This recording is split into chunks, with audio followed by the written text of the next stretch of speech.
Kehadiran karantina adalah untuk pencegahan penyebaran hama dan penyakit pada hewan, ikan, dan tumbuhan.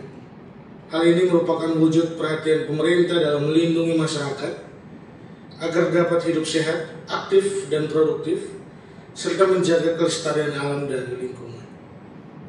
Kabupaten Sika memiliki potensi yang cukup besar di bidang pertanian, perkebunan, peternakan, dan perikanan, yang mana hasilnya sering diantarpulaukan ke wilayah lain, maupun ada yang bahkan sudah memasuki pasar ekspor. Di sektor pertanian, khususnya subsektor perkebunan, Sika memiliki beberapa komoditi yang sering diantarpulaukan, antara lain kelapa, kakao, jambu mende, kemiri, cengkeh, pala, vanili, merica, dan beberapa komoditi lainnya. Komoditi tersebut merupakan yang sangat bernilai dalam meningkatkan pendapatan serta taraf hidup petani Kabupaten Sika. Di subsektor peternakan, Kabupaten Sika memiliki beberapa jenis ternak yang sering juga diantarpulaukan, antara lain kambing, sapi, kuda. Tetapi kuda, karena sering diantarpulaukan, populasinya sekarang sudah sangat kurang. Padahal kalau Pak Kadis Pertanian ini, kami orang Maumere kalau mau belis harus antar pakai kuda. Tapi lambat-lambat kudanya sudah mulai punah, mulai kurang Pak Kadis. Gadingnya juga sudah mulai agak kurang, kudanya sudah mulai agak kurang. Ini bahaya kita ini. Selain ternak seperti di atas yang keluar dari Kabupaten Sika, Kota Maumere juga adalah pintu masuk bagi ternak dan hasil ternak lainnya, seperti daging ayam beku, telur, dan lain-lain dari wilayah lain. Di sektor perikanan, Kabupaten Sika memiliki potensi yang luar biasa.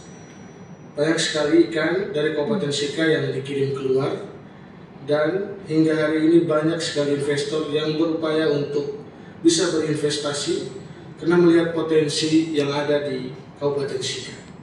Tentu dengan berbagai jenis ikan yang ada di perairan Kabupaten Sika dan perairan mulai dari Kabupaten Sika sampai di perairan Alor, yang sering kami sebut bahwa perairan ini adalah tempat bermain ikan. Sentil sedikit soal ikan, saya pikir ikan itu bukan hanya ikan mentah, tetapi yang juga sering diminati orang itu adalah ikan-ikan kering, ikan asin, yang juga memang dari sisi kualitas, rasa, ikan asin Kabupaten Sika adalah salah satu ikan asin terbaik sebenarnya di NTT. Kalau kita ngomong Indonesia nanti ketinggian, jadi minimal NTT dulu Pak. Gambaran potensi ini tentunya harus dikelola secara baik oleh semua pihak. Petani, peternak, dan nelayan yang adalah sebagai produsen akan tetap kita dampingi, kita bina agar menghasilkan produk yang memiliki kualitas bagus. Kita punya bahan baku, tetapi dalam proses pengolahan tentu kita mau kondisi kualitas bahan baku kita ini selaras kalau kemudian bisa dibina, dibimbing oleh pemerintah. Sehingga produk yang muncul, produk yang dihasilkan adalah produk-produk yang berkualitas, yang bisa bersaing dengan produk dari wilayah lain. Hal ini akan terus kami lakukan dalam rangka meningkatkan pendapatan petani, peternak, dan nelayan. Memang saya sering sampaikan bahwa kalau kami di Kabupaten Sika, kalau bertemu dengan teman-teman bupati di kegiatan-kegiatan nasional, kalau ditanya potensi, saya bilang yang kami punya itu adalah ikan, hasil perkebunan, hasil pertanian. Ada tambangnya, ada galian C. Ya kan Pak? Beberapa hasil produksi pertanian dan perikanan Sika bahkan sudah masuk pada pasar ekspor. Ini adalah peluang bagi Kabupaten Sika, tapi sayangnya semua masih melalui wilayah lain. Sehingga ke depan kami akan berusaha agar produk dari Kabupaten Sika bisa langsung diekspor dari Maumere tanpa menuju wilayah transit. Sehingga seperti pepatah yang mengatakan kerbau punya susu, sapi punya nama, Sika punya hasil, Surabaya punya nama, tidak terjadi lagi. Cocok ya? Pak JM Pelindo cocok nggak Pak? Untuk itu besar harapan kami agar ke depan kita bisa bersinergi di intersektor. Kita harapkan pelabuhan Lorenzai Maumere bisa menjadi salah satu pelabuhan untuk melaksanakan aktivitas ekspor. Dengan demikian orang luar pun tahu bahwa di Indonesia ada kelapa kualitas bagus dari Kabupaten Sika. Ada ikan yang rasanya enak dari daerah yang namanya Kabupaten Sika. Ini bisa terwujud apabila ada kerjasama dari multi pihak, termasuk dari Badan Karantina Indonesia.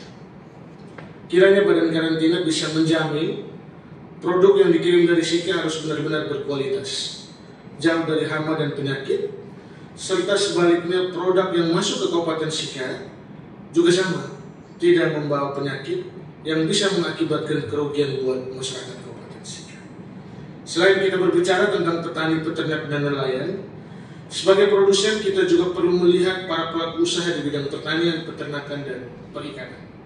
Semoga dengan pengawasan yang dilakukan oleh Badan Karantina Indonesia, pelaku usaha dapat menjalankan usahanya dengan baik, melaksanakan semuanya sesuai ketentuan, tidak boleh mengirim atau mendatangkan hasil pertanian, peternakan, dan perikanan yang terserang hama dan penyakit bagi masyarakat tidak ada tujuan maupun masuk ke wilayah Kabupaten Sika.